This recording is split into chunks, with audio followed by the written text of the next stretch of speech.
I don't know. Say it with me. I don't know. Good God, it is liberating. I am a towering mountain of ignorance. I don't know. We're taught to believe that everything has a reason. And so we observe the world, we see what happened, and then we define the thing that happened as the reason the thing happened. But I think a lot of the time we end up mixing up thinking something with knowing something. This is why it can be so impossible to talk about certain topics with certain people. They've tied those suppositions to themselves so tightly with knots of narrative and constructed reality and values that there's just no untying it. And maybe unsurprisingly, in those situations, the best course of action is just to be friends. Maybe even ask them about that thing that they've created, because to them, it's immensely valuable. The world as we perceive it, as we've built it inside of ourselves, is a lie that we tell to ourselves, not out of deception, but out of necessity. We have no other choice. We simply cannot understand the world as it is, and so we construct.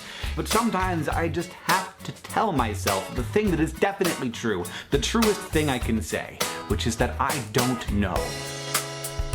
Never know.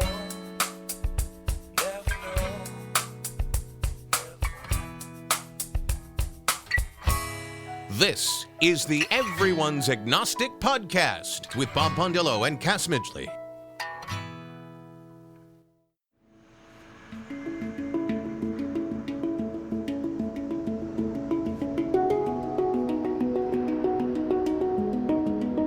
Welcome, everyone, to episode 156 of the Everyone's Agnostic Podcast. I'm Cass Midgley. Today I interview Brian Peck. Brian is a licensed clinical social worker in Boise, Idaho, who specializes in faith transitions and religious-based trauma.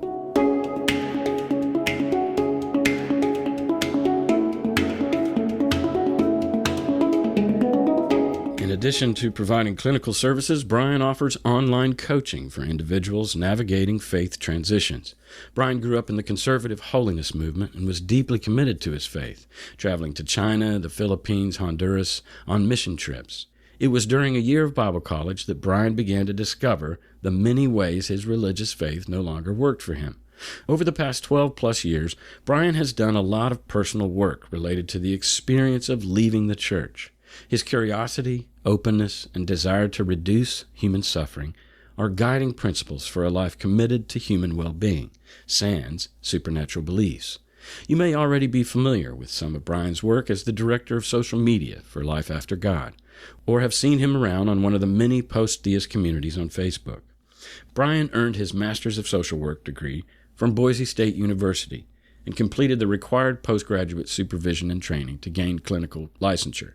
Brian is a member of the Association for Contextual Behavioral Science and serves on the steering committee for the Social Work and ACT Special Interest Group. Originally from Pennsylvania, Brian now lives in Boise, Idaho, with his wife and two boys, where he enjoys spending time outdoors, sharing in conversations around the fire pit, enjoying a cup of home-roasted coffee, and living life as fully as possible. This conversation is a bit heady. We get inside your brain. If you'd like, you could lay on a couch and get a free consultation with a professional therapist. We discuss the need for new language around the process of deconversion that more accurately reflects how our brains function, how to move forward with more flexibility by developing new relationships to previously held thoughts, beliefs, and emotions. We discuss Brian's conservative holiness background and the pernicious influence of death to self. We discuss new ways of viewing the concept of self that include self as content, self as process, and self as context.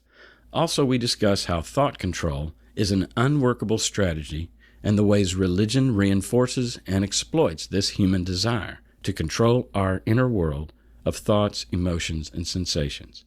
His practice, Room to Thrive, PLLC, grew out of a desire to reduce the suffering unique to faith transitions and to trauma experienced within a religious context. This episode covers a lot of ground, yet barely scratches the surface of concepts that may feel counterintuitive at first. Unfortunately, Bob was out of town for this one. He'll be back soon. I think there's one more episode without him, and then we'll have him back. But this is a good talk nonetheless. Before we get into my talk with Brian, I want to mention a couple of things that came up this week. One is just the mundanity of life, the monotony of the 24-hour cycle, sometimes, and the numbing, almost torturous repetition, like Chinese water torture, of going to work, driving to and from work, doing our daily habits, eating, shitting, going to bed, showering, and doing it all over again. Now, that said, the tension is that we are also creatures of habit. We actually seek them out, often look forward to them. For example, I could list some of those same things that I just described as mundane and another list of things that give my life joy and meaning, like my daily habits of crossword puzzles, Sudoku. Even eating is one of the great pleasures of life. Going to bed feels great. Showering is a highlight of my day. Sometimes even shitting can be entertaining. But I want to acknowledge that sometimes we can feel like Sisyphus, rolling the rock up and down the hill. And as a yes-sayer, I want to figure out how to not let that get the best of me. I personally have benefited greatly from the philosophy of Albert Camus, C-A-M-U-S, who wrote extensively on what he called absurdism in his essay, The Myth of Sisyphus. He wrote, quote, "Man stands face to face with the irrational. He feels within him his longing for happiness and for reason. The absurd is born of this confrontation between the human need and the unreasonable silence of the world." Unquote. I don't know about you, but I reached a point in my life when I was exhausted trying to be happy, trying to taste every ice cream at Baskin & Robbins, and live by this ambitious phrase, carpe diem. And I would say that leaving faith and accepting the world as it is, without forcing it to make sense by closing the Christian blinds on the scorching sun. You know how lies have to be kept viable with other lies, and before you know it, the liar doesn't even know what the truth is anymore? Camus wrote about such exhaustion. He wrote, quote, "Weariness comes at the end of the acts of a mechanical life, but at the same time it inaugurates the impulse of consciousness. It awakens consciousness and provokes what follows. What follows is the gradual return into the chain or into the definitive awakening. At the end of the awakening comes, in time, the consequence, suicide or recovery. In itself, weariness has something sickening about it. Here, I must conclude that it is good. For everything begins with consciousness, and nothing is worth anything except through it." Unquote. One of the reasons why I latched onto Camus so hard was I had personally come to this place, philosophically, that I figured out there were only two choices for me every day, to live or kill myself. That's what having eyes wide open to the absurdity of life taught me, and it gave me the grounds to remove judgment from my eyes, most of the time. That person, situation, or thing that I just looked at and made a judgment is only visible because I'm conscious. So I can either look at it, or neither it nor I exist. That's it. So the difficulty of life just becomes life. It becomes what is. And my only choice, or should I say the only sane choice, was to say yes to it and keep living, or to say no to it and check out. Camus wrote, "We lead a difficult life, not always managing to fit our actions to the vision we have of the world. We struggle and suffer to reconquer our solitude, but a day comes when the earth has its simple and primitive smile. Then it is as if the struggles and life within us were rubbed out. Millions of eyes have looked at this landscape, and for me it is like the first smile of the world. It takes me out of myself, in the deepest meaning of that expression. It assures me that nothing matters except my love, and that even this love has no value for me unless it remains innocent and free. It denies me a personality, and deprives my suffering of its echo. The world is beautiful, and this is everything. The great truth, which it patiently teaches me, is that neither the mind nor even the heart has any importance, and that the stone warmed by the stone, or the cypress tree swelling against the empty sky, they set a boundary to the only world in which to be right has any meaning: nature without men. This world reduces me to nothing. It carries me to the very end. Without anger, it denies I exist, and, agreeing to my defeat, I move toward a wisdom where everything has already been conquered, except that tears come into my eyes, and this great sob of poetry, which swells in my heart, makes me forget the truth of the world." Unquote. Now, this is a difficult passage, But what I hear and what I relate to is that I see myself as non-special, in that I'm a part of nature, nothing more, connected to it and embedded in it. I'm relieved of the need for the world to revolve around me, or be any different than what it is. It removes any sense of entitlement that I might have had. It was a great misery to constantly be wishing, wanting, and waiting for the world to be anything but what it is. And the same with people. It is a live and let live mindset. Now, this may sound nihilistic and like resignation, and it's close, but what makes it different is that in an irony of ironies, if everyone would adopt this, we humans would cease being the destructive force that we are. By saying yes to the absurdity of life, yes to our impending death, yes to our relative meaninglessness, and yes to the elation as we take it all in, and that we're conscious at all, then the world would be, as Camus put it, nature without men. Our destructive presence here would be much less felt if we'd calm the fuck down, stop trying to control and colonize each other, or claim and confiscate finite resources. In other words, a world opposite of the Game of Thrones, or unregulated ultra-capitalism. I'm going to read that Camus quote again in hopes that we'll get more out of it this second time. He said, "We lead a difficult life, not always managing to fit our actions to the vision we have of the world. We struggle and suffer to reconquer our solitude, but a day comes when the earth has its simple and primitive smile. Then it is as if the struggles and life within us were rubbed out. Millions of eyes have looked upon this landscape, and for me it is like the first smile of the world. It takes me out of myself, in the deepest meaning of the expression. It assures me that nothing matters except my love, and that even this love has no value for me unless it remains innocent and free. It denies me a personality and deprives my suffering of its echo. The world is beautiful, and this is everything. The great truth which it patiently teaches me is that even the mind, nor even the heart, has any importance, and that the stone warmed by the stone or the cypress tree swelling against the empty sky, they set a boundary to the only world in which to be right has any meaning: nature without men. This world reduces me to nothing. It carries me to the very end. Without anger, it denies that I exist. And, agreeing to my defeat, I move toward a wisdom where everything has already been conquered, except that tears come into my eyes, and this great sob of poetry which swells in my heart makes me forget the truth of the world." Unquote. This paradigm of embracing the absurdity, brevity, and meaninglessness of life can improve our relations with each other. Often it's not until we're delivering a eulogy at someone's funeral that we're able to laugh at their flaws, the same flaws that disgusted us when they were alive. Post-mortem is when we decide to let their existence eclipse their flaws. Now that they're forever gone, we desperately wish they were still with us, flaws and all. So we judge while they're alive and extend compassion when they're dead.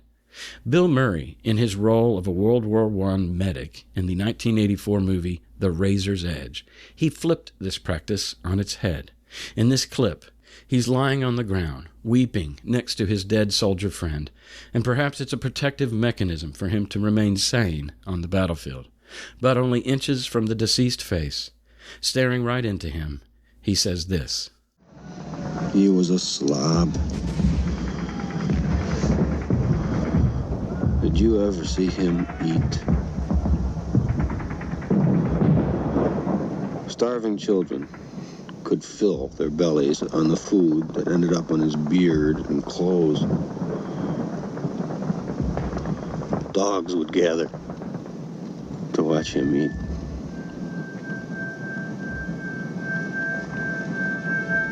I never understood gluttony, but I hate it. I hated that about you.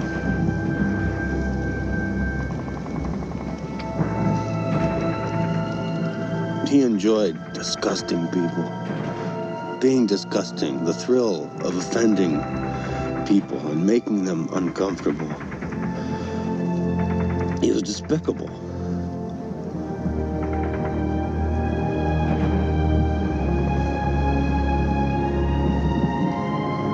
He will not be missed. So by staying aware of death and resisting the urge to compartmentalize it in a part of our brain we only access when we're forced to by the actual death of someone we know, we can realize that we're actually lucky to be alive. We're lucky to have any relationships at all. And saying yes to what is puts us in step with reality. We lighten up. We feel true feelings. And we appreciate more what it means to be alive, what it means to be human.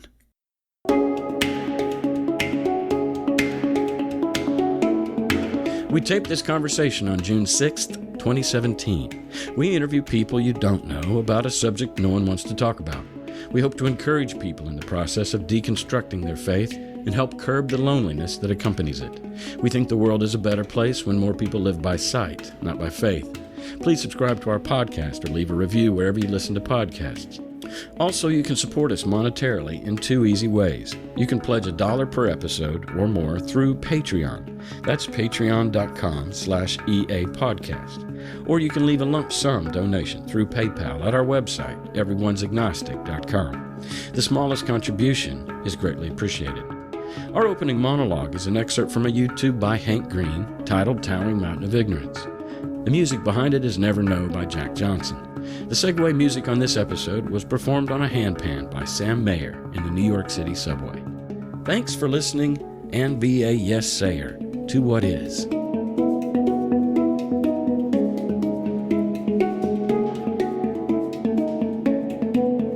Well, thanks, Brian, for coming on the show.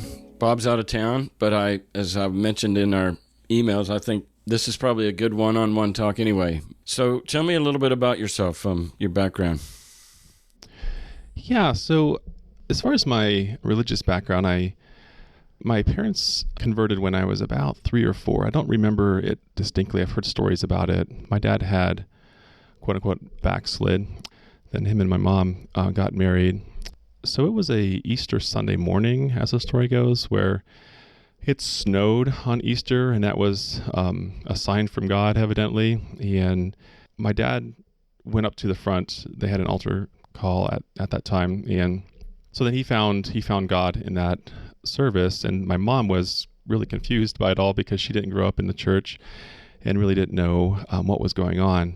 Okay, so he did, and he had backslid, and in his adult life, he had a recommitment type experience. Yeah, this would be early adult life. My parents were fairly young when I was born, and so he had gone to Bible college for about a year, and then I think something happened during that time.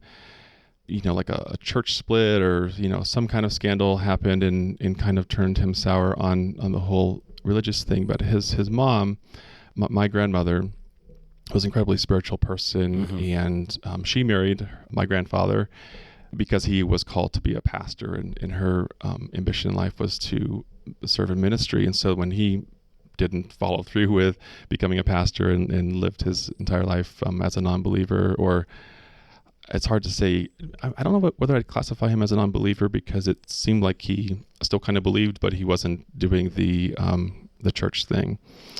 So she was really concerned about my dad, and there's only so much guilt a son can take. So I think there was a lot of kind of pressure for him to please his mom, and so that really changed our life. That was from then on, I went to Christian schools all my life, K through 12. Let me go back and get this snowing on Easter. What state are you in? This is in Pennsylvania, not far from Lake Erie.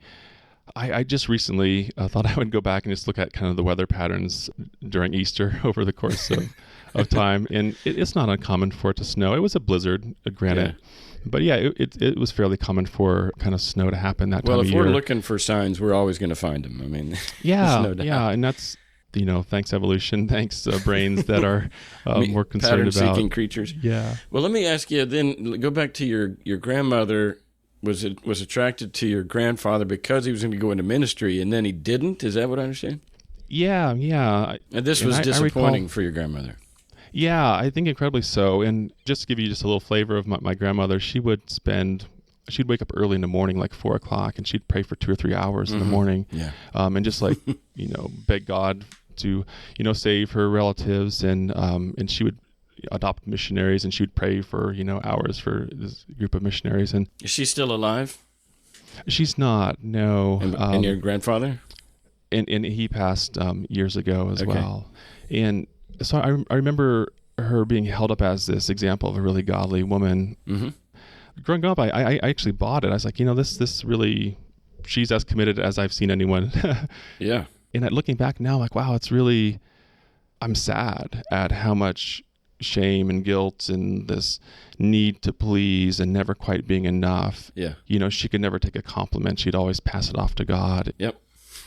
Looking back with my 2020 vision, you look at it through a different lens, and you just realize, wow, that's not a sign of spirituality in terms of being a free person and connecting with what matters to you. It felt very much like I have to do this in order to please God, and if I don't, it seemed like she never was sure that she was even going to heaven. She would apologize for everything just in case she misspoke. There was a lot of kind of pressure there for my dad, and so I think that led to this conversion moment. And from then on, my mom kind of bought into it as well at some point. And then my dad we were going to go to the mission field. Growing up, that was the talk. We never did. And we moved to a different state when I was, I think, first or second grade, maybe between those grades. What's he do for a living? So my dad, he wasn't kind of cut out to work for other people, as it turns out. So kind of had this entrepreneurial spirit, and he'd done a lot of random jobs here and there. A chimney sweep company. We actually had a string of different businesses in that kind of field, stoves and fireplaces, heating appliances, and then also some construction in the summer. So kind of jack of all trades. Do you have any siblings? Yeah, I do. I have an older brother, about 16 months older than me, and a younger brother and a baby sister. Mm-hmm.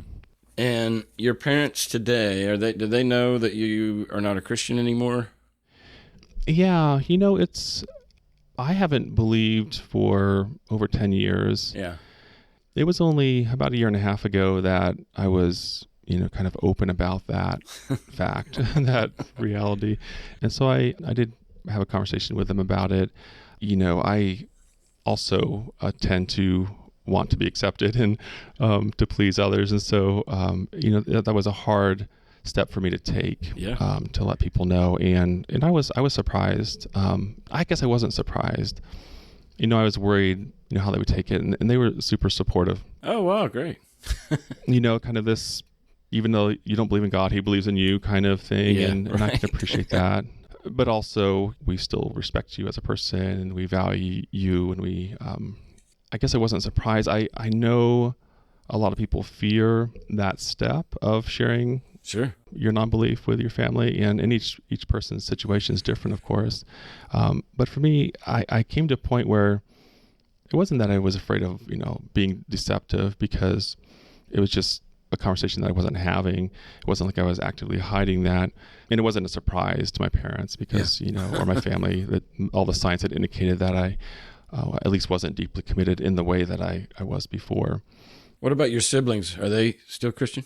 My older brother is. He's still very much part of the church. And my younger sister is as well. And my younger brother is not. So, yeah.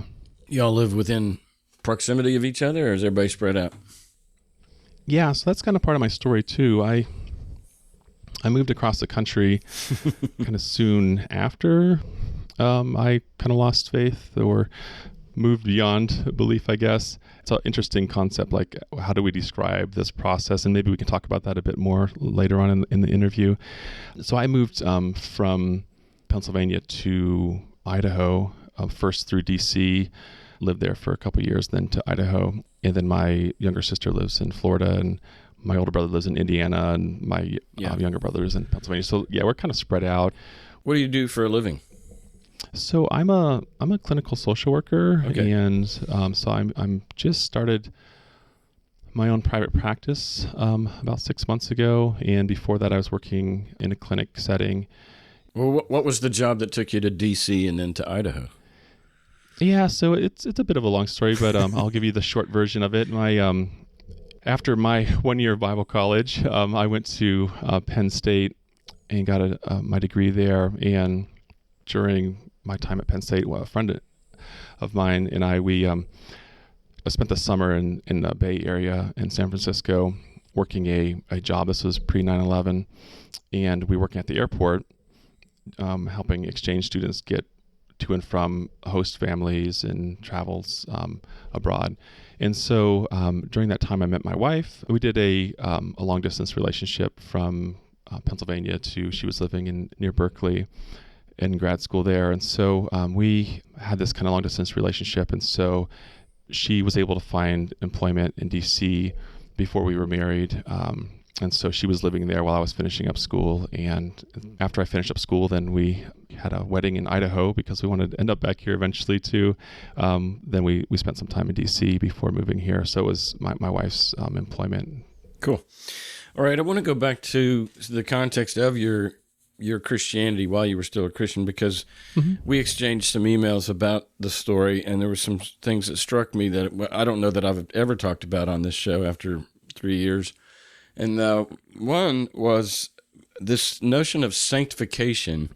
Oh, yeah. And how it's kind of a second work of grace besides salvation, to where you are working on cleansing yourself, or letting the Holy Spirit cleanse you of your sinful nature. And I remember being a part of this myself. In my case, it had to do with sex and libido and lust. And so I wanted to get to a place of such spiritual maturity and sanctification that I could walk around in public and literally look at women the same way I look at men or something, with just no energy around it or behind it or any lust. Just wanted to have a pure heart. Create in me a clean heart, O God, and renew a right spirit in me. And I mean, what an endeavor to try to purge myself of my own human nature. I mean, what was your experience? Yeah. So, I mean, it certainly sounds very similar. There was this idea that you could come to a place where you were essentially dead to self. And this is the language around that as well. Like you die to self. The old is gone. The new has come. Yeah. Yeah. And it wasn't even that you were kind of struggling and working on that. It was like you came to a point where you were like finally dead to self. And then there was this, living out not your will, but God's will in this interesting way. And so what it turns out, in my experience at least, you kind of denying reality. Like you actually want things and you desire things, and it's okay to be human in that way. Yeah. And then there was this really interesting, there was pride around this place of not having pride, if that makes sense. Yeah. And so you would kind of die to self, but then it'd be like this, now you're the special one because you're not just saved, you're sanctified. And like, this is this kind of, amazing experience you're having. And, I was a fairly sensitive kid growing up, and, I spent a lot of effort, a lot of time denying myself and just really making it about God. And I remember thinking, okay, what more do I have to give up? And realizing I couldn't think of anything else that I wouldn't give up. And I have experienced being filled with the Spirit. I have experienced sanctification. I have experienced all these. And of course, I have a different relationship to them now. I see them through a different lens, and I understand some of the psychology behind that and the emotion behind that. But it was very real to me during that time. And, I kind of swore off dating for a while. I was fasting and praying a lot. I was, giving essentially all my money away to the church. I was doing all that I could do to make this work. Did you ever make reference back then to the difference between sins of omission and sins of commission? Help me out. What? Okay, well, sins of commission would be lying, stealing, whatever. Those are sins you commit. But we got down, and it sounds like you did too, to where once you'd given everything up, what is there left? Well, the sin of omission is that you're not praying enough, or you're not going to the mission field. So I see that you did short-term mission trips in China, Philippines, Guam, and Honduras. And you were fasting and praying. You spent time alone in the mountains to commune with God. You swore off dating. You attended Bible college. So you were just covering, you were full throttle, trying to be a pleasing child of God. I mean, yeah, and there certainly was a bit of kind of guilt and shame and like, am I doing enough and trying really hard? And there also was a real sense of like, this is important. I'm doing what's important and feeling, like really connected to that experience as well. So Yeah. I don't want it to appear that, it felt like pressure, but yeah, there certainly was almost even a longing to do more, which, obviously is kind of coming from a place of I'm not doing enough. But it didn't always feel like I was doing it in order to please, but I was like I kind of wanted to. No, right. That's a fantastic point. Let me expand on that because I think we do look back and just think about, well, I was shamed into doing all this. And that's not the full story, because I think what I hear you saying, and I think I can concur, that there was chunks of my life and maybe even chunks of those hours of prayer that I used to do. And I used to fast once a week. And one time I did a liquid fast for 40 days. And the thing about that is that at least I could convince myself. I'm not sure how much I was self-deluding or how much was literally joy. But the joy of the Lord was my strength, and I delighted myself in the Lord that he would give me the desires of my heart. I mean, I took pleasure in being intimate with God. So, for example, an experience like yours, you mentioned in the mountains, and I did a lot of nature walks, and I spent 24 hours in solitude every week in the woods with God in a cabin. And those were delightful. I think now we can maybe look back and say, well, solitude, with or without religion, is a very therapeutic thing and a very healthy thing, and et cetera. But nonetheless, I think you're right to say it's not fair for us to just paint our past Christianity as a completely deplorable act of self-deprecation and self-denial. That there was a lot of it that was a joy to serve the Lord. Yeah, for sure. And that's, I think it can be tempting to see things more in kind of, black and white terms. And I mean, we're whole humans here, and there's a lot at play. And I think this kind of brings up another point. When we go through this process, whatever we want to call it, deconversion, loss of faith, it tends to be a more cognitive, a more kind of heady process. We approach it with logic and reason, and for good reason.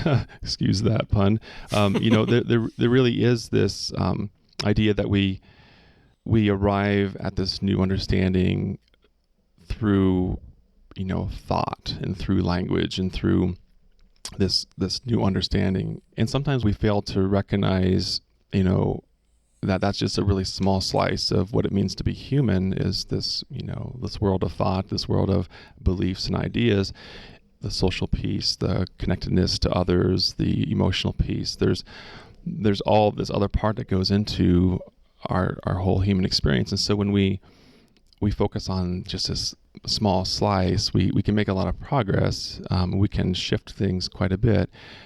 But if we're not bringing our whole person along for that experience, we're really missing out, and we can get stuck there. And I think I've had that experience myself of everything's almost in relationship to these beliefs that I held in the past. And so it's more difficult to just simply be human when I'm relating everything back to in a positive way or in a negative way or whatever way I'm kind of connecting it back to these experiences I had before, whether it's regret or, guilt or anger or whatever those, ways we're relating back to that. It can be difficult to move forward. And I think, there's a lot of work to do around kind of our emotions and how we go through that process, where it's not simply let's make this all about beliefs. And so then we have this kind of battle of beliefs or this battle of ideas. And I'm all for that. I think it has its place.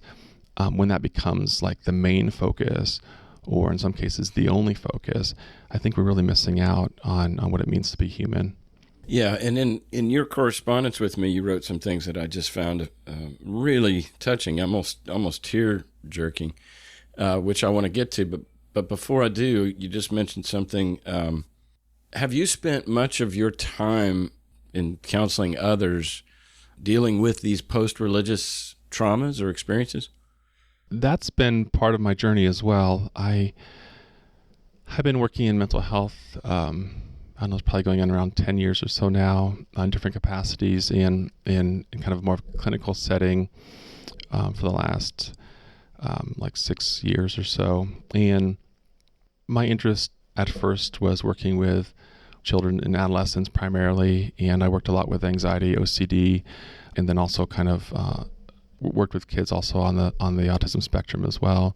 And so within the last 2 or 3 years, I've shifted my practice more towards working with late adolescents and adults. And within the last year, I've made kind of the official shift to focusing on faith transitions now, and also, religious-based trauma. Cool. Yeah. So that for me, putting that out there in the world, it's, if you go and sign up for any kind of online directory for a therapist, you have a box you can check, Christian counselor. It's almost always there, Mm-hmm. and you can market yourself as a Christian. There's really no problem with putting your beliefs out there.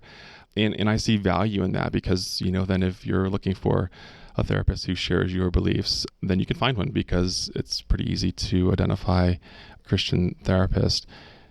It's a bit more challenging if you were to say I'm a secular therapist, or to indicate in some way that you are not coming to the therapy room with your beliefs as kind of on your sleeve, I guess. You're not putting it in the lobby. You're not putting it on your website that you're a Christian therapist, and so it can be challenging to be openly secular, I guess, within the community.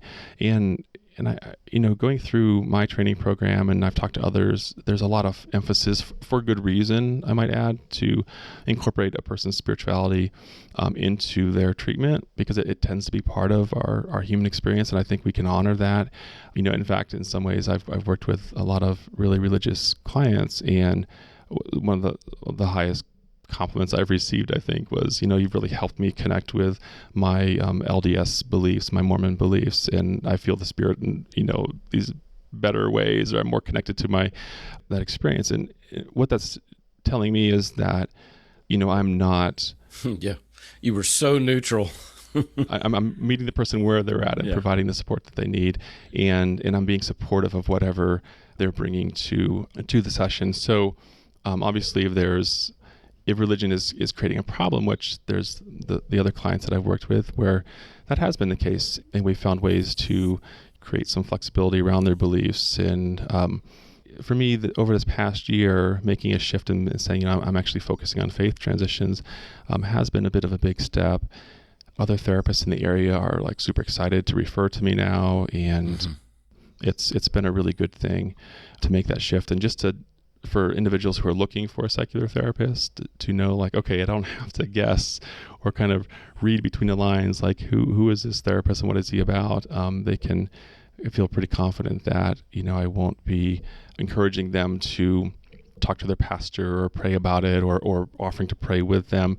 In some ways, it's allowing me to reach out to kind of my intended audience or target audience, and Right. They can find me more effectively as well. Sure. So what you wrote that I found so moving that made me just twice as excited to talk to you, and I'll just read it. You said, "We need a new language for the process of leaving religion that more closely resembles how our brains process language. There's this idea that we can target and get rid of particular thoughts, feelings, beliefs, as if our brain has an eraser, or this is an exercise in subtraction. This is simply not how the brain works. There is no eraser. And while thoughts may fade over time, this process is not aided by trying not to think about a pink elephant or a jelly-filled donut. Combating the 'I'm sinful and desperately wicked' thought with 'no, I'm not, I'm a good person,' or 'that's BS,' may feel good in the short term, but when we approach our thoughts this way, we risk unwittingly reinforcing the thought in the long term. It begins to feel like the belief itself is the problem, and it must be gotten rid of in order for me to live the life I want." And so talk a little bit about what you see as a broader approach and a less "I'm a wicked person, no, I'm not" binary. Yeah, I'm glad we're talking about this.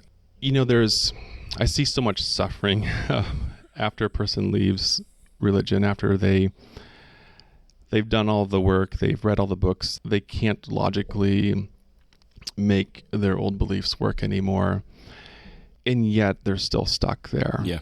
That stuckness is what I'm passionate about addressing. I love the supportive communities that exist, and I'm part of many of those communities, or some of those communities, I should say. And it's so important to have a place where you can share your stories and to receive encouragement and support from others who've been through that same experience.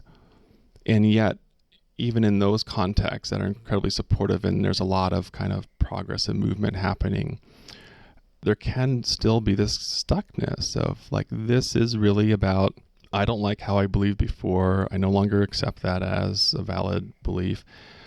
And yet it's hard for me to live life in a way that's meaningful to me without it being in relationship to, or in some ways and sometimes in conflict with, this past way of seeing the world. Mm-hmm. And there's almost this idea that if we can combat those thoughts, if we can do enough, and there's no end to the books you can read that will prove that the Bible is probably not the most historically accurate document in the world. I mean, there's really no end to that. You can go down that rabbit hole just forever.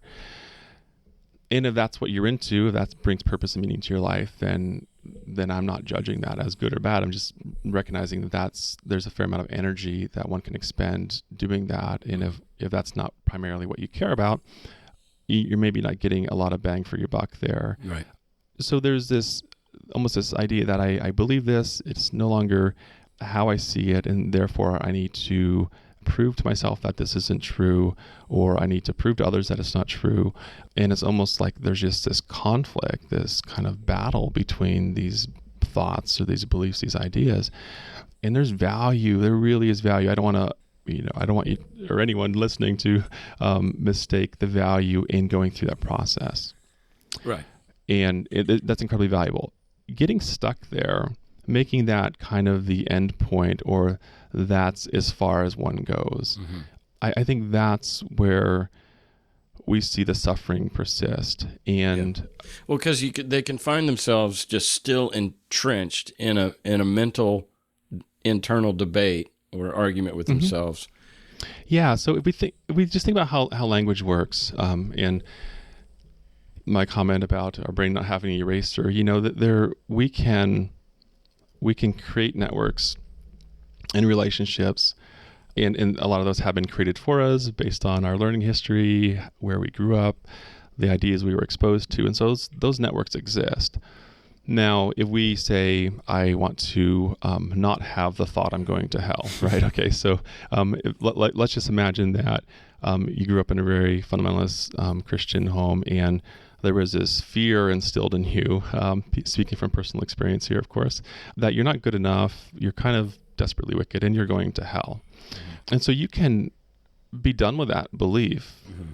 Like it no longer is a quote unquote valid belief. It's no longer reasonable for you to hold that belief. You no longer actually hold that belief. Mm-hmm. That pathway is still there in your brain, mm-hmm. right? Right. And there'll be certain things that will trigger your brain, and you'll go down that pathway. You'll have this feeling like, oh no, like there's this, this anxious feeling that I'm experiencing. And there's this thought that's just showing up out of nowhere, like, well, what if I'm going to hell? And so you can say like, well, no, I'm not. And you can kind of struggle and fight with that and come up with 1,000 reasons why that's not true. And there's volumes been written about why hell isn't a reality. It never was even intended to be true from the Bible and so forth. And so like, there's no end to the amount of kind of struggle you can have with this thought. Sure. At the end of the day, that thought will still show up. Yeah. Well, that's the nature of anxiety, especially clinical anxiety, is that mm-hmm. it's not about logic. You're not going to reason your way out of that. Mm-hmm. Like for the person who's afraid to go to sleep because they're afraid they're going to die in their sleep, and somebody says, no, you're not. Yeah. I mean, that doesn't do anything for their anxiety. So just telling yourself, I'm not going to hell, it doesn't really scratch the surface. It doesn't touch the core anxiety that's still going on. Yeah, and there's different approaches to anxiety, and I have a particular perspective, and I in therapy I work from a particular model, and I'm not saying the other ones aren't valid, because they are. From my perspective, targeting the thought as being the thing that's the problem, or the feeling as being the thing that's the problem, you can make some progress. You can convince yourself before you go to bed at night that you're not going to die in your sleep, and you might feel a bit of kind of relief, and you might be able to fall asleep, and so there it can be effective. Long term, that doesn't tend to be a sustainable strategy, because now you're kind of in this constant dialogue convincing yourself that you're not going to die in your sleep, and then you say, okay, but where's life? Where's this life that I want to live and how I want to be in the world? It's like, well, that's still kind of there, but I'm really busy doing this. I don't want to have this uncomfortable feeling. I'm really struggling to make that go away, and I'm engaged in that kind of battle with this thought, or this feeling. And so we were to say, okay, fine, I have this thought that I'm going to go to hell. I have this thought that I'm going to die in my sleep. That's just how it is. That's my experience. Now, what is it that I want to do while that thought is there? Can I relate to it differently? Can I say, well, of course I have this thought, I'm going to hell. Like, yeah, anyone who had my learning history would also have that thought they're going to hell, and it would be incredibly common. We could just be like, yeah, cool, like there's that thought. We can do different things with it to kind of facilitate this different relationship to it. I've named different thoughts, or I actually, it's funny, I have this kind of Bible thumping orphan that lives in my head that really doesn't want me to go to hell, Yeah. And this little orphan is really worried about me, and I'll put my arm around it, like this thought, like I'm going to hell, like, hey, you know what, that's cool, like I know you care about me, this is how anxiety works, thanks evolution, thanks little orphan, like I appreciate it, and here's the deal, I'm going to still do the life that matters to me, because at the end of the day, like my own values, my own ways I want to be in the world, the things I care about, that's what my life's about. If you're worried about me going to hell, that's cool. Like, thank you. Yeah. And yet I'm going to keep moving on. And so once we shift that relationship to that thought, now I don't have to address it directly. I don't have to get rid of it. I don't have to fight with it. I can be like, it's super annoying at times. And just incidentally, that particular I'm going to hell thought hasn't been problematic for me for several years now, but early on it was. And if I had reinforced that with this struggle and all the reasons why it's not true, I mean, I may have made similar progress, but it would have cost me a fair amount of life to do that, a fair amount of struggle, a fair amount of time, and that's what I'm just not interested in doing as much anymore, is struggling with these latent beliefs, these latent emotions connected to past religious beliefs. It's not important to me, and I realize that it doesn't actually get me where I want to go in life. And so that's a pretty big shift in terms of how we typically address this in the kind of post-theist community. And so that's, in some ways, that's a perspective that I want to bring to the conversation, and find different ways of being human without everything being, or most things being, in relationship to our past. Yeah, otherwise your past just continues to define you. And it sounded, even a couple of times during your description, it sounded like your post-Christian mental struggles were just as dogmatic as your pre. Yeah, and then that happens, and that is a common experience. Yeah. The cognitive therapy I've been through, I mean, you're reminding me of it now, and it was learning to dance with your thoughts as opposed to fight with them, and like you said, befriend them and thank them. Yeah. It sounds silly, it sounds interesting. I mean, it sounds like, why would you do that? Why would you make friends with anxiety? And here's the deal, for me at least, and I meet all the criteria for anxiety disorders, so like I'm speaking from kind of personal experience. There's this idea that if I can get anxiety to go away, then I get to live life. I want to have this interview with Cass, but I'm anxious. Okay. And so then what happens is I can say, okay, I'm not going to do the interview with Cass because, well, I don't want to feel anxious. And I could have called you this morning, like, you know what, Cass, I'm just not feeling up to it. And yet I also value, I care about this information. I care about reducing human suffering. Like, it matters to me. Like, it matters to me on like a really kind of deep core level. And so I can say, okay, I want to have this interview, and I'm anxious. So now I'm bringing anxiety along with me. I'm saying these two things exist at the same time. That's great. And it's true, they do. And so like, yeah, so you you and your anxiety and myself and my anxiety, like we're having a conversation today, and we might notice anxiety's kind of chiming in at times, like, well, you should have said that, or you didn't say that thing, or what if people are like, like this is happening. And so we can just acknowledge it, like, thanks brain for, trying to keep me safe. You don't want me to be kicked out of my peer group, or you don't want, you want to like make sure that I'm, not offending others, or whatever the kind of fear, whatever's motivating that fear. We can be like, hey, thanks, and I'm going to do the thing because it matters to me. I also think of it in the context of loving oneself and being gentle with oneself, because if you're a deeply insecure person, or maybe even a self-hater or whatever, at a very core level, and you're bringing those anxieties to this interview, the narrative would be, I'm inferior to this other person, or I don't really deserve to be heard. I don't have anything to say that's relevant, or I don't know, just beat yourself up. Yeah. I know that just being gentle with yourself and saying, all right, Cass wanted to talk to me. He's got a show. He kind of knows what people want to hear, and he'll decide. I'm just going to be me. Yeah. I don't know, just cut ourselves some slack and just stop trying to be Michael Jordan of basketball or something, like just to be the greatest at whatever we do. We're just us. I want to ask you about these terms that you threw out in some exchanges that we had prior to the show, and that is self as content, self as process, and self as context. What do these terms mean to you? Yeah, so I guess maybe before I describe those in a bit more detail, I should let you guys know, those of you who are listening, that I work from a particular therapy model, and I apply it to my own life. It works for me. It works for others that I work with. And it's acceptance and commitment therapy, or ACT. So that's kind of the therapy model, but it's based on functional contextualism. And so, not to get all nerdy and in the weeds with those kinds of terms, but I did want to, people who hear self as context, self as process will be like, oh, if they're familiar with ACT or the ACBS community, these are very common ways of thinking about self and ways of talking about self. And I think I mentioned those ideas to you before the interview, because one of the struggles we have when we go through this process is, who am I? Mm-hmm. We were pretty clear before, like, this is who I am. I am sinful. I'm desperately wicked. I'm in need of a savior. I'm a Christian. I'm saved. I'm, whatever these kind of terms. We just start saying I am, and then we add, some kind of description there, and that becomes who we are. And so then we have the sense that we are the content of all these roles, all these beliefs, all these emotions.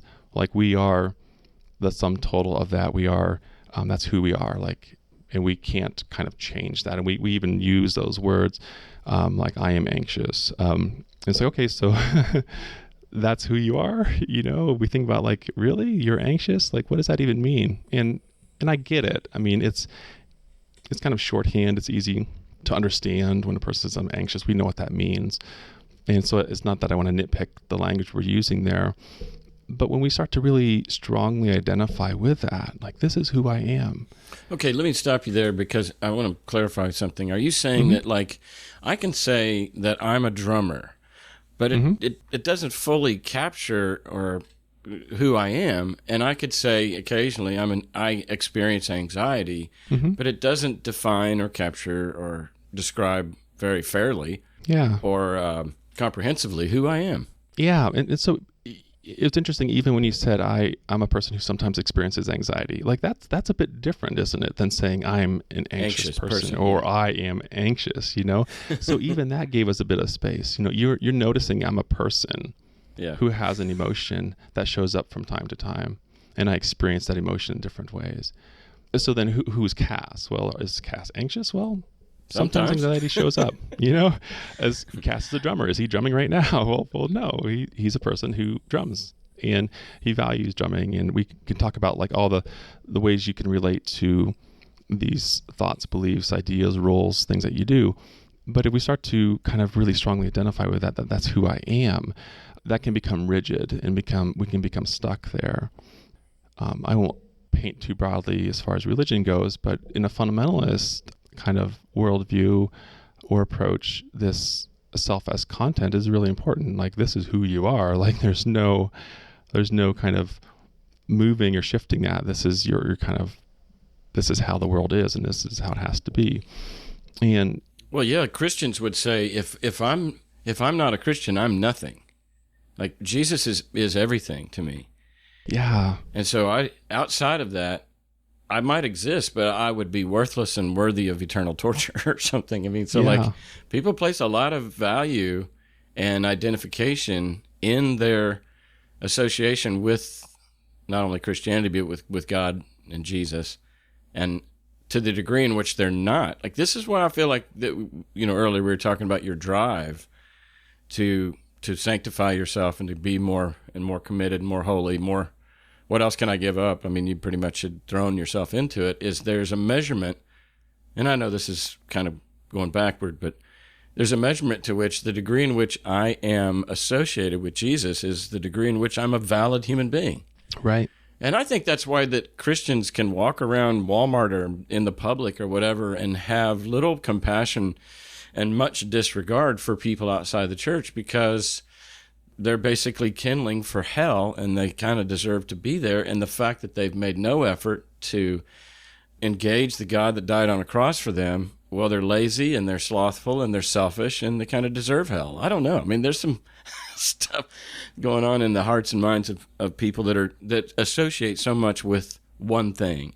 Yeah, no, I totally get it. And I think it's also important, as we're talking in this context of your show and talking about kind of post-theism and this deconversion process and relating back to, believers, this kind of self as content of who I am is kind of a universal human experience as well, because, you know, our brain doesn't want to be uncertain about who we are, you know? Yeah. And so we have this idea like this is who I am, and it feels better to move through the world with this kind of idea that this is a solid thing, that I am this. And so, well, certainty can feel like an opiate. Yeah. I mean, it feels good. Yeah, and we can appreciate how adaptive it is evolutionarily as well, because we don't kind of get through the day feeling uncertain about every question we encounter. And so we're doing that. So to kind of go from the self as content, which can feel very rigid, and while it might be adaptive, it can be problematic, and, you know, we can get stuck there. If we even go to self as process of thinking, you know, I am a person who is in this constant state of change, like that reflects reality. Our cells are regenerating as we speak, and, you know, there's no part of me in this kind of very physical way that existed. I'm not sure how many years it takes to regenerate all your cells, but yeah, after so many years, like you're not the same person, and yet we feel like the same person. So who is this Brian who's talking now, who didn't exist 5 years ago? So we're constantly evolving, changing. There's this process that's happening, and we are responding and reacting to that process. And if we start to think of self as this process, like we can start to think of like existence as we are quote unquote selfing, you know, like there's this self as a verb almost, this process of change, a process of being. And we can see how much flexibility happens there. Mm-hmm. You know, I'm not this rigid thing, like this is who I am and this is who I have to be and this is how the world works. It's like, well, no, I had these beliefs, I had these ideas, and I'm a person who had ideas and beliefs, and I'm a person who has different ones now, and I'm a person who will have different ones in the future. And that's a pretty, you know, accurate view of reality. Like, we're always changing. That's, what do they say? The only thing that's certain is change, or something like that. Yeah. So there's this sense in like, okay, that's who I am. Now that feels a bit uncomfortable to say, well, who am I? Like, well, I'm this kind of ongoing process of change. Okay. But if you think of how much potential that allows for us to be different in the world. And even from a very deterministic perspective, this process of change still allows for things to be different, even if they've been determined based on past experiences. It's not like this, you're stuck. You're not stuck in the same way that you would be stuck when you're like, I am this content. And if I were to change this kind of content of who I am, then that becomes, uncomfortable or difficult to be with. Yeah, it's because it feels hypocritical. It feels inconsistent. The opposite of solid. Yeah. And like I said, with certainty being the opiate, I think a lot of people, we don't call identity a crisis it's when you, identity crisis is who am I? And there's a bit of a panic there. And the desire for me when I was a Christian, and there was an interview with one of the girls who was shot by the Columbine guys, there was an interview that she had done before they killed her. And she just said, I just want to be consistent. And I know that's a desire on everybody's part, and it's even a noble desire. It can be, yeah, yeah, sure. But it can also straitjacket you into like I'm not allowed to change or amend my ideas or my paradigms. I don't know. Yeah, and I think from a kind of addressing fundamentalism, there is this challenge once you are no longer kind of bound by these kind of rules or the way things have to be or need to be. It creates a bit of a vacuum. And so then I've seen this happen in my own experience, and I've seen it happen in a lot of other individuals' experience as well, where we go from this is how it is, and our brain is like really keen on the world working in this kind of black and white simplistic way or in this self as content way. And then we no longer have that particular framework for that working has shifted. And so now we're saying, okay, but I kind of like that. My brain really wants that. And so we can shift into another kind of dogmatic or kind of black and white way of thinking that doesn't have kind of a supernatural component to it, but may be rigid and unhelpful in similar ways. We could make a case for, is it as helpful or hurtful to society at large? And we could have that conversation. I'm simply pointing out that way of being, the way that seeing self in this kind of rigid way, the way it functions for us can be unhelpful. And so, so if we are moving from this particular way of seeing the world, it might be helpful to at least have a few other options to choose from. So self as process is a way of recognizing, like, yeah, that kind of makes sense. I'm not the solid, steady person who's the same all the time, but I'm kind of always changing. I'm noticing that in the process. And so that kind of brings us to this self as context, which is a really difficult concept to explain. And so we'll try to get into the weeds here.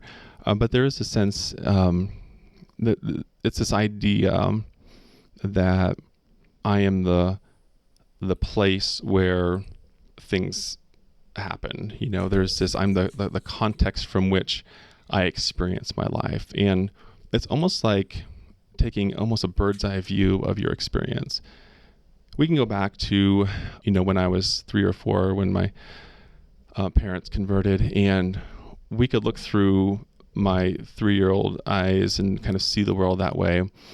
And we could go to, when I was in Bible college and look through those eyes and see the world that way. And I would say, well, who's Brian in all of this? Where's Brian at? Like, who am I? Like those experiences, I would care about things. I would care about different things. I would feel different emotions in those times. And yet there'd be something about me that's kind of the same or would kind of carry through. And so that's this kind of perspective of self as context. I'm noticing, it's the experience of noticing your experience unfold. And so if we can be at that place where we aren't in a place of like content, like this is who I am, but we are and we're not also just in the process. We're noticing like, yeah, I'm the person who notices. That's who I am. I'm aware. And like this gets into consciousness and awareness and what that means. And, we don't have time to dig into that deeply, and I don't think we've come to any conclusions. Well, can I just interject here that it sounds like these three things, as far as self as content, defined, like you said, by all these adjectives or descriptors, and that is me. That's my content. And so I'm showing up as a list of attributes. Then it kind of, I think people go, I saw this in Christianity even growing up, that there was a movement. You see the bumper sticker that says, God's not finished with me yet, or something like that. I mean, some people figured out that constraining, that's just not working for me. And so I've got to cut myself some slack, and I'm going to have a glass of wine, and God's not finished with me yet. Just a looser Christianity. And then, so that would be like process, maybe a step towards process. And then context, even though it sounds like defined by what's around you, it actually sounds like it's coming from within you and how you experience your context. Yeah. And that's why it's a challenging concept to describe. Because language, right? Because when we say context, we think, like the surrounding context around your experience. And then that's part of it, right? But there's this, the idea is trying to get at that you yourself, like who you are as human, is you are the context in which you experience the world. And so I see. If you're at that kind of bird's eye view of your own experience, you aren't attaching to things as strongly because you have a history of noticing that you cared about things when you were 10 that you don't care about when you were 16 that you don't care about now, and like that changes, right? And so we're not in it as much. We're not like strongly identifying with who I am. Now we will at different points, of course, and in all these kinds of ways of being human.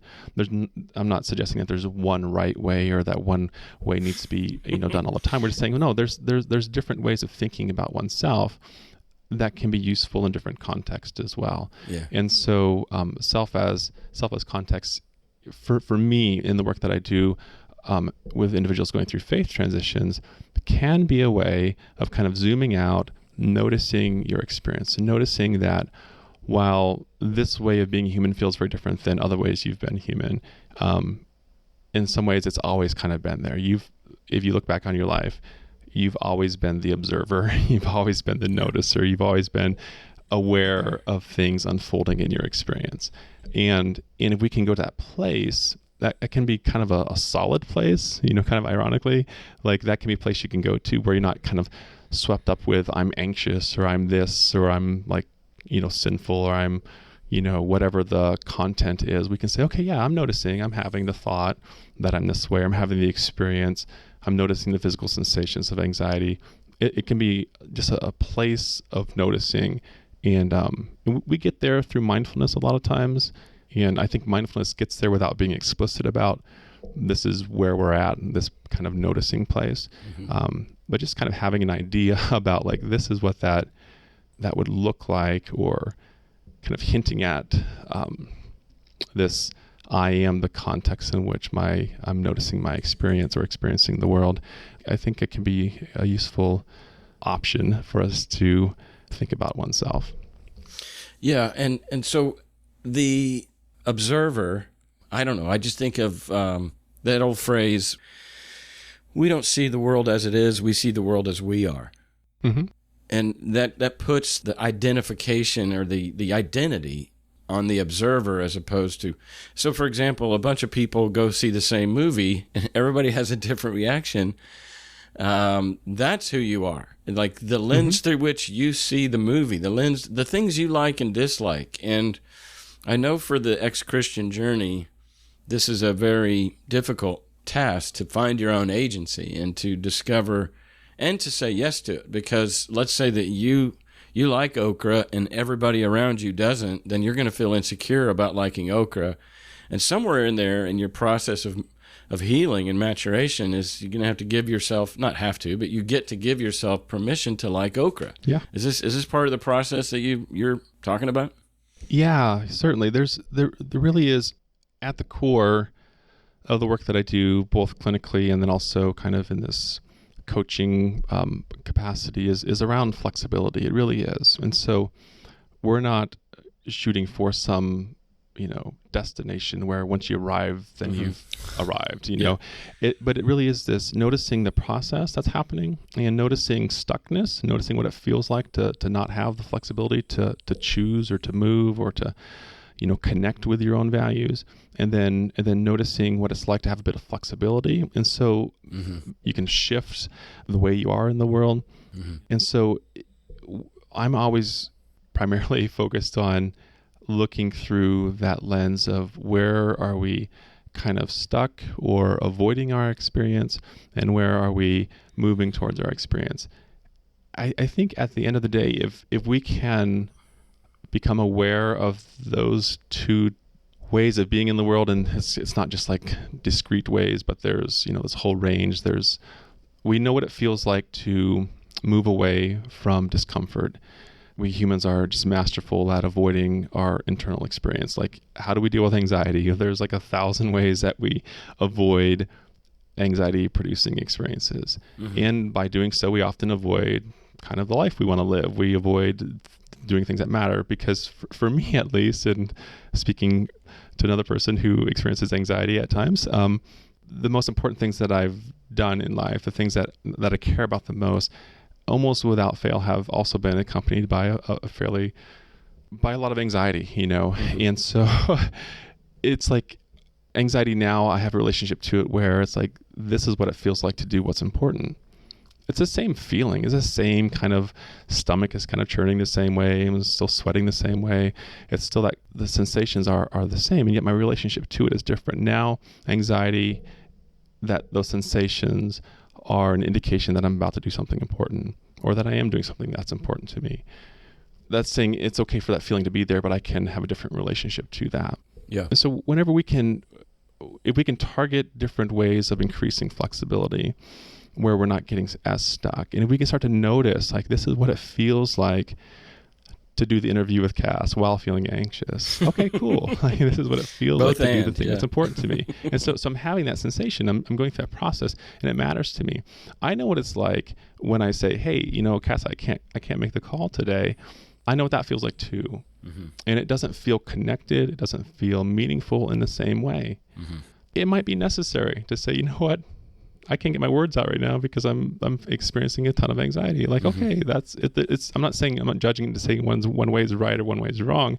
I'm saying that we can notice when I'm connected to what matters to me. That's a different experience than when I'm moving away from discomfort. Yeah. And so that's what we're always looking for, ways of increasing flexibility, simply so you can be the person you want to be as a human. Sure.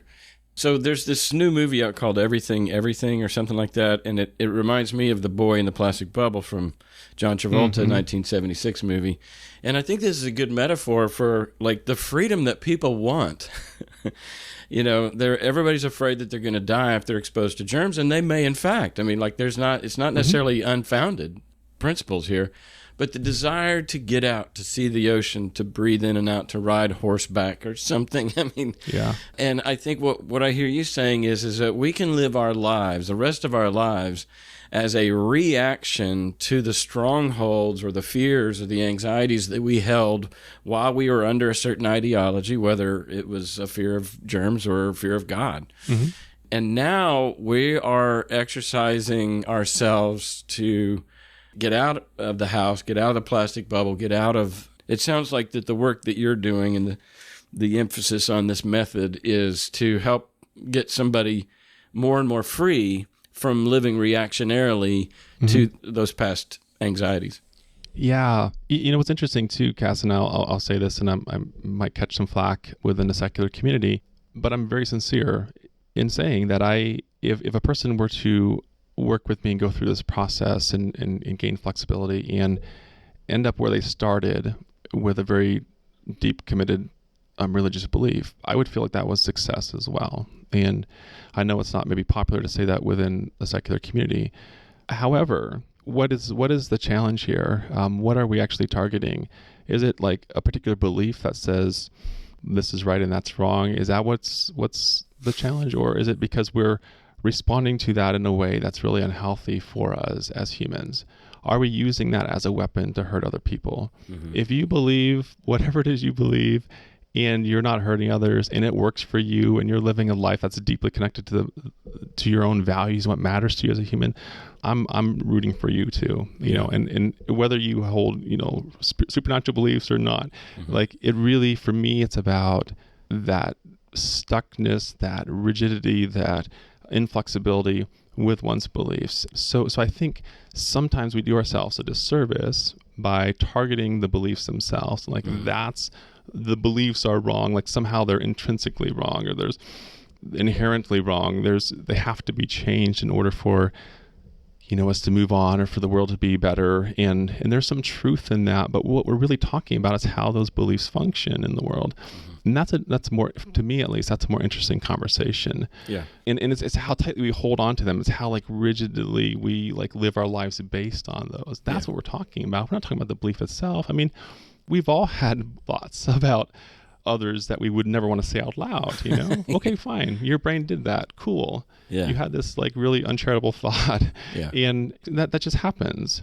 When we start acting on those in a way that's harmful to others or ourselves, then yeah, let's address that. That's how that belief is functioning though. It's not the belief itself. And obviously they're related. I get that. Yeah. And we need to have conversations about beliefs. We certainly do. And it's also helpful to understand beliefs within a context and how they're functioning. For sure. And not make it just about the belief itself, because we can maybe eradicate certain beliefs, but if then another one fills in behind it and it functions in the same way, you know, we're just playing a game of whack-a-mole. Yeah. And I don't know, if you enjoy that, rock on. Who has the highest score? You know, how many like errant beliefs did you beat down today? You know, like if that's the life you want to live, that's what you want to have on your tombstone, you know, like, you know, overcame X number of beliefs. Well, cool. I don't know that's particularly connected and meaningful to most individuals, though. Yeah. Whack-a-mole's fun for 3 minutes, but it's not a lifestyle. You don't want to get stuck there. And I've noticed my whole life, I've noticed it myself, but I see it now clearly everywhere I go and all the time, and that is the more adamant that you hate something, the more apt you are to become exactly what you hate. It just pulls you in. And I've used the metaphor before that, like the asteroid game or the mouse in Windows XP, you could slide your mouse all the way. You could do a change of setting on the mouse settings. And once you get to the left side of the screen, instead of it just stopping there, it actually shows up on the right side of the screen. You know. And I think that sometimes people go so far to the right or the left, and before you know it, they literally have come full circle, and they are what they hate. I think of Sharia law, and I think of how many evangelical Christians hate Sharia law. Yeah. And yet they're trying to impose their own version of Sharia law on America. So what I hear you saying is that, and maybe this is just me, again, looking through my own lens as the observer of how I observe everything, but that is that we can get snagged, we can get stuck and just living still tethered to something that we hate, because the brain doesn't know the difference between a positive and negative reference. Whether I want to stop thinking about a pink elephant or I want to start thinking about a pink elephant, it doesn't make any difference to the brain. I'm already thinking about it. Yeah. And you know what's interesting about that? I just maybe add a little tidbit to that. Trying to not think of a thought or trying to not have an experience. You know, if you've ever tried to not feel anxious, we know kind of how that, you know, doubles back on itself, and anxiety shows up even more. When we think about like what's happening in our brain, and I'm not claiming to be a neuroscientist. I've, you know, read a bit and have some understanding, but in a very kind of crude way, because our brain doesn't have any eraser, minus, you know, kind of invasive or procedures or brain damage, or, you know, just kind of memory loss over time. There's no like, I want to target this particular thought and get rid of it. That, as far as I'm aware, that kind of capability doesn't exist, at least not in the way that we tend to think that it does. So for instance, except in Jim Carrey movies. Yeah, of course. So if we were to say like, I'm trying not to have the thought I'm going to hell, right? Yeah. And so think about like, what are some kind of common things we humans might do to avoid having a particular thought? Like one of the most common things we do is we have other thoughts. We say, okay, so I'm having this feeling or I'm having this thought, I'm going to go to hell. And so then it becomes like this uncomfortable sensation, and I go, okay, so now I'm going to think about my favorite sports team, or I'm going to think about, whatever it is that we kind of distract ourselves with. Yeah. So what's happening now is we're saying, I'm thinking about my sports team instead of thinking about hell, right? So that hell is attached to whatever the thing is that we're doing. And so we've just expanded that network. Yep. The next time we watch our favorite sports team on television, Yeah, we might associate notice Yep. in the background that there's this feeling of like, oh, like I'm having this hell thought again. Like, what's going on? Because we made that connection. And when we start saying things like, this thought is not an okay thought to have, now our brain starts to kind of send out these warning signals like danger, danger, like avoid this word hell, which is kind of like expanding the network out even further. And so then where did I hear about hell? Well, I heard about it in church. So I can't think about that. I can't think about, there's other kind of things connected to that thought that are now off limits and dangerous. And now I start to avoid those and also associate those to that. So now this becomes this really massive neural network that kind of connects back to this thought we're trying not to have. And the more we try not to have it, the more we have it, or the more that it's impacting our experience. It's not a long-term fix. Yeah, it's not a long-term fix. And it can actually kind of create more, that particular thought can become more salient in our experience in ways that are unhelpful to us. And so if we can allow it to be there and be like, yeah, cool, that's the thought I'm having. It makes sense that it's here. Thanks, brain. That's there because of my learning history. Just allow it to be there, and then shift towards the things that you care about. Not in a, I need to think about something else to not have this thought. Just simply like, yeah, you're welcome to be here, thought. I'm doing this other thing. If you want to be loud and obnoxious in the background, cool. If you want to just kind of fade into the background, that's cool as well. Mm-hmm. But I'm not going to struggle with you. Mm-hmm. So we were having a yard sale yesterday, and this couple little boys come up, and they were being fairly well behaved, but the mother was a little bit embarrassed by them. And at one point, he's sitting down on the ground. He's found a stick, and he's pounding it on the pavement. And she's kind of rips into him about like, how that's bad behavior, as opposed to just, that's a boy being a boy. And in my mind, when I see that kind of parenting, I just think, well, you're creating a monster, and that boy's going to come back and bite you. And so I think maybe similarly, when we treat our own thoughts that way, and we kind of condemn ourselves for having that thought, or we, it's going to grow into a teenager someday that's going to come back and kill us, or chickens are going to come home to roost. And I think, because the way you were talking to that thought, like, I know you're going to throw a tantrum, and that's okay. I'm going to go ahead and do this. I mean, you're basically being a gentle parent with your own monkey brain. Yeah, for sure. And in so doing, you're not going to reap a very rebellious teenager in a few years. I mean, you're kind of preempting some ill health in the future by starting to be gentle with yourself now. Yeah, for sure. And that's really is, I love that you use this being gentle with yourself.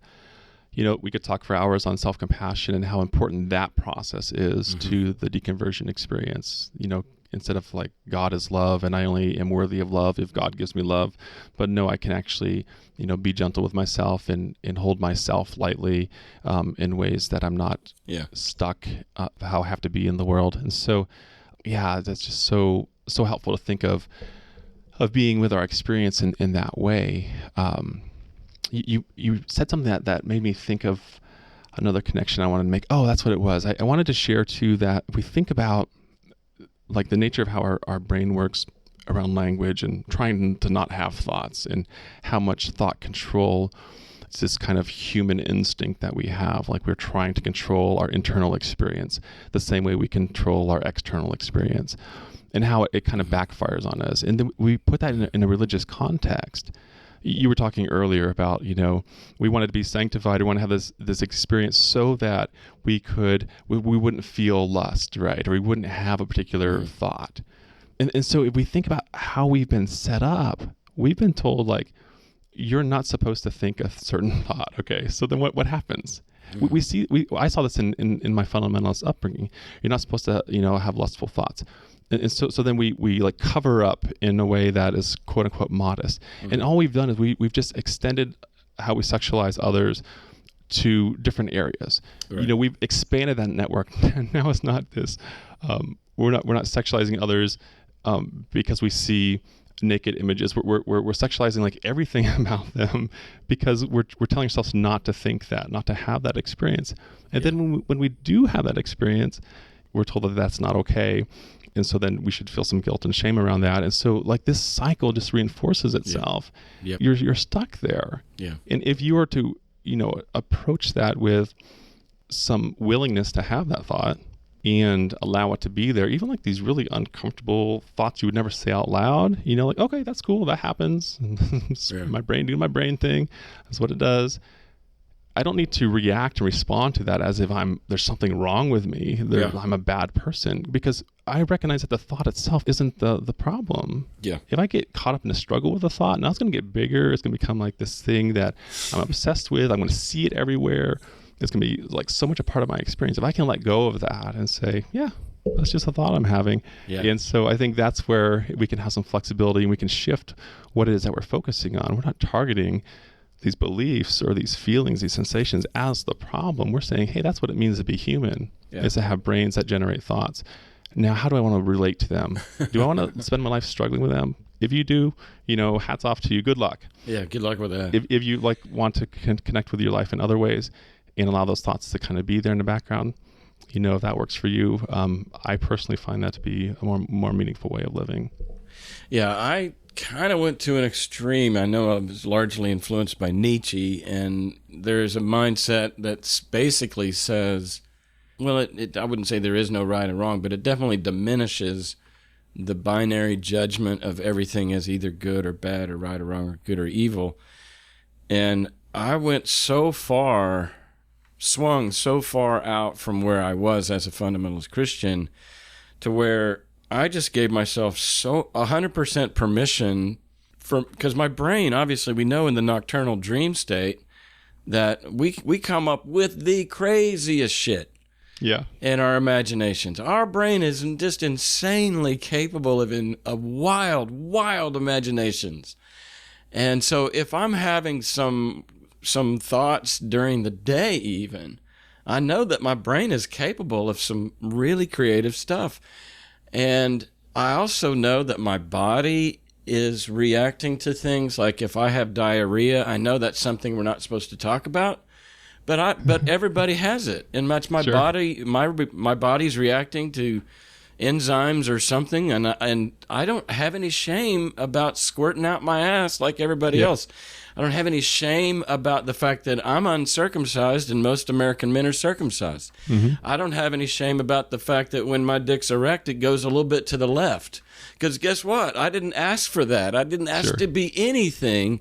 On this show, I have been absolutely shameless about sharing my life and what it's done for me.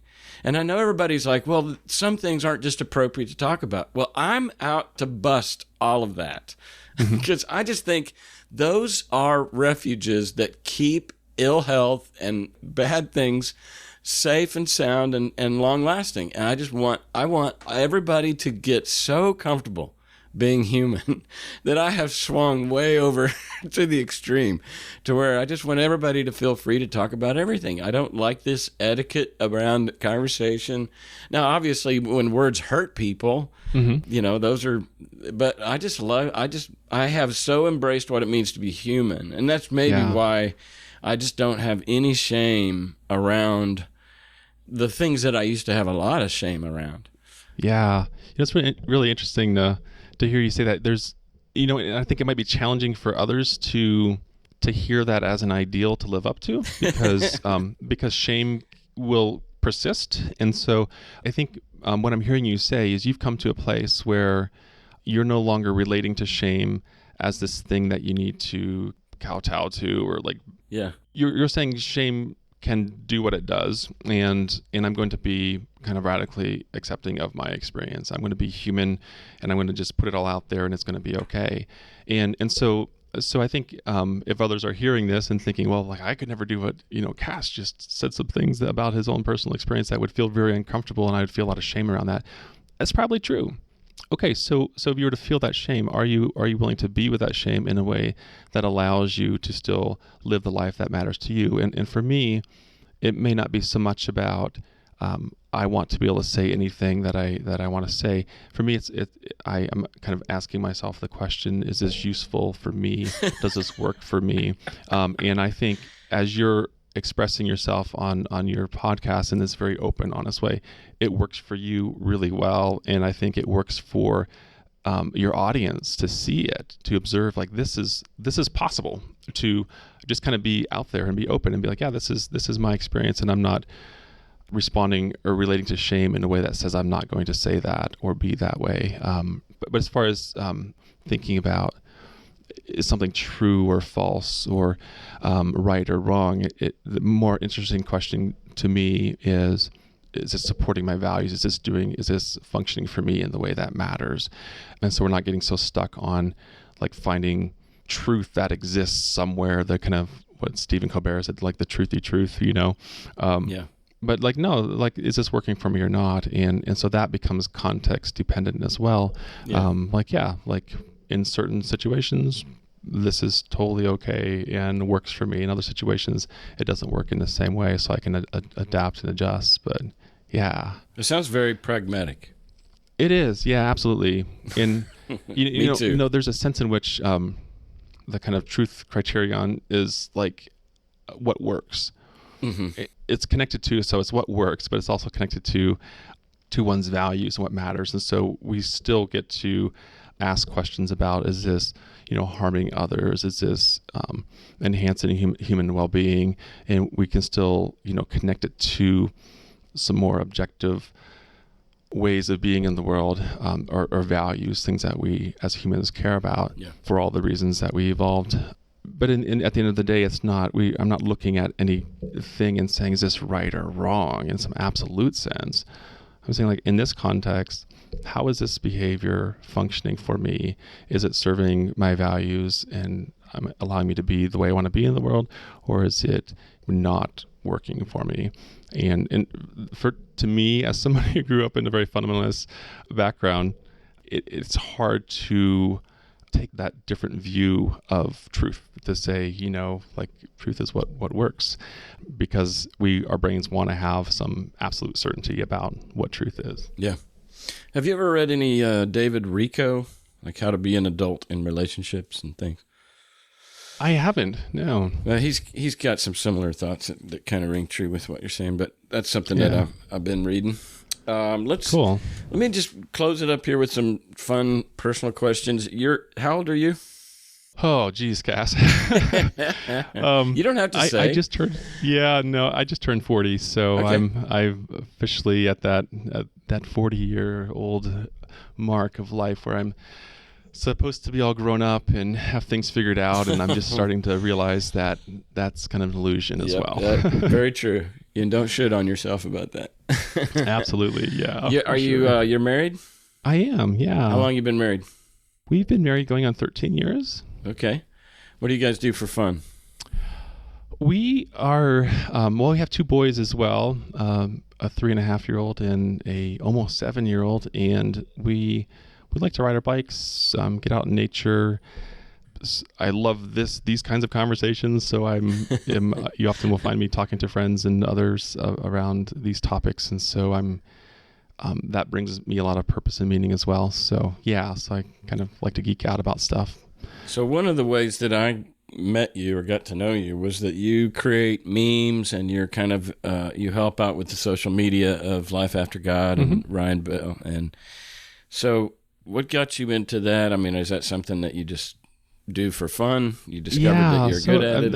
That's an interesting story. I guess, I think for a while I've had this desire to share what I've learned going through my process with others in a way that would reduce suffering. And so I became familiar with Ryan's work. I just kind of reached out to him and I was like, this is really, really fascinating. I like the conversations he's having. I like how he interviews his guests, and there's not this kind of dogmatic or this, you're not getting any hints of this kind of angry atheist caricature that we hear so much about, but there's like this genuine desire to understand others, and so that really resonated with me, and so I reached out to him and said, hey, yeah, I'd be interested in supporting you, and it's interesting, my MO throughout my life has been to be the behind the scenes person, and to not be out front. And so in some ways I'm doing your podcast today. We'll be on Ryan's podcast again here in the near future, and then a few other podcasts are kind of in the works, and this is very new for me to kind of put myself out there, and it's coming kind of at the tail end of a lot of personal work that I've been doing with my own therapist. And so being behind the scenes in a supportive role fits for me, but it's also this kind of comfort zone. And this is, it's a place where I feel like I'm helping and connecting and doing things that matter to me, but I'm also at the verge of kind of putting myself out there even more as I'm working on a project around faith transitions, and there'll be, resources and some online courses, and I'm already doing some beta testing with course material.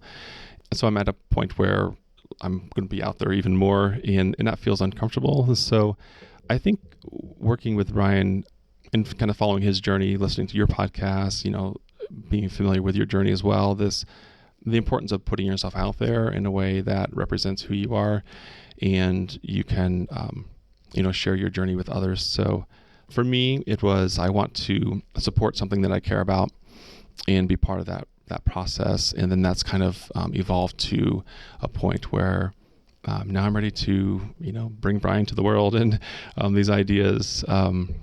So yeah, both very exciting, and comes with anxiety as well. So that's all part of the experience. Yeah, you're not operating without fear. You're operating alongside the fear. Yeah, and you're not absolutely. letting it shut you down either. So yeah, and that's for me, I value humans who are kind of real with each other and vulnerable, and so it is a challenge for me to both hold that value pretty highly in others, and then also recognize the value of doing that myself. And so I'm getting ready to, like I said, share a bunch more with the world here in the near future. And there was this tendency to want to hide behind the product, like, okay, I'll have all this really great science and research and evidence-based stuff, and I'll just like put it out there, and I'll just kind of be behind the scenes, like just putting it out there. And then I realized, well, that a lot of this stuff already exists. I'm repackaging it in some ways. I'm adapting it to a particular audience in a way that I think it will be useful. Yeah. And yet I've come to understand that I'm bringing me to the world. I'm bringing my perspective. Yeah. Otherwise, it's not unique. Yeah. Yeah. And in some ways, it's not valuable because people aren't really connecting to that. Yeah. Yeah. So that's kind of part of my journey as well. Way to go, man. Put yourself out there. So one last question. What is your opiate of choice? That's a good one. I've spent a lot of my life avoiding my internal experience. And so I don't know. There's well, is there anything that you do or intake or ingest that helps you kind of cope or take the edge off of the harshness of life? Yeah, that's so. I think for me, recently, it's been just really connecting with my body in a way that it's interesting how my religious experience, we kind of put our bodies as like this evil thing or something about that's not okay, and there's almost this kind of numbness around that, and I think there's some trauma around that as well. But noticing that I can feel things, and so I've been doing a lot of biking lately. Over the last bit, I've become really physically active, and so for me, a nice long bike ride, ability to experience nature and think, so kind of taking in nature, I guess for me, that certainly is important to me. Would you ride hard and long enough to get a kind of even a dopamine or a kind of a high? Yeah, so I think I'm approaching that point. Yeah, there was a point at the end of my time at the clinic where I worked where I would consider myself burned out. I know that's kind of cliche to say, but and then there was some depression around that as well, and there was just a lot of kind of not being physically active, and so it's been a bit of a slow process getting to this point. But now, yeah, like I get out and I'll run a lot or bike, and it really is about connecting with my experience, and so it's more of a mindfulness kind of activity for me. Yeah. But there certainly is. I'm noticing, I guess, as runner's high, but yeah, that certainly is part of my experience as well. Cool, man. Well, you're a sentient being, so go out there and be one. Yeah, for sure. Well, thanks for sharing your story. I'm fascinated, and I think the work that you're putting your hand to, the plow that you're putting your hand to, is going to be helpful to a lot of people. Yeah, I'm really excited about bringing this to the world, and it'll resonate with who it resonates with, and I'm really excited about increasing some flexibility around this process of believing one's faith or becoming human in a way that works for each individual. Do you have any way for, like, if someone listened to this show wants to contact you, are you willing to give out your contact info? Absolutely. Yeah, I would. I hope through our conversation, individuals have kind of thought about their own life and connected in some way, and I would love to hear from anyone who wants to reach out to me. My email is Brian, BRIAN, at room2thrive.com, and so that's room as in like some space. There's some room here, ROOMTO, and then thrive, THRIVE.com. And so also I have my website. I'm working on that, and there'll be some additional resources coming out soon. And if you go to the website, there'll be a place to sign up for an email list as well. Yeah, so there's a lot of things kind of in the works, and here in the next month or so, there'll be more resources coming out. So cool. Room to Thrive. Yeah.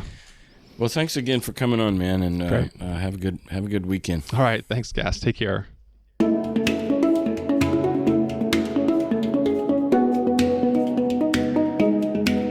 If you would like to continue this conversation with Brian, you can contact him directly by email at brian@roomtothrive.com. Also his website, roomtothrive.com, his Facebook, Room to Thrive, and his Twitter @Room2Thrive. For more information about the Faith Transitions Project, you can sign up for updates at roomtothrive.com/early-access.